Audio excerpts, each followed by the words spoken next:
על כל אחד צהוב חייב לבוא מקביל, אדום. היום ספרנו 4 בעמקה 2 בכל צבע. מישל דיין עם כדור הקרן.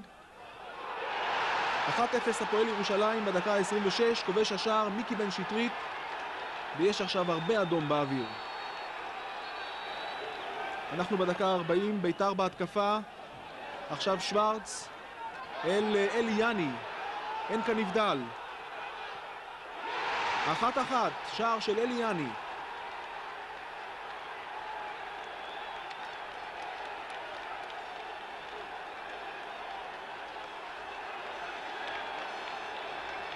שוורץ הוא האיש שמסר את מסירת העומק. היו טענות לנבדל של אנשי הפועל, אך הזווית כאן לא פותרת את השאלה הזאת.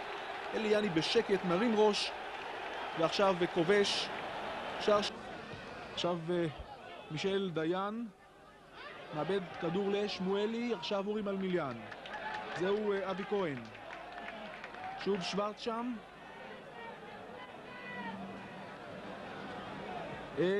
אליאני. כן, 2-1 ביתר. איזה שער לאליאני. פשוט תענוג לראות. שוורץ עם עוד כדור עומק אחד, אבל יאני יוצר לעצמו את המצב הזה בתנועה מצוינת, והביטה שלו פשוט מושלמת. 2-1, שער שני לאליאני בדקה ה-63 למשחק הזה.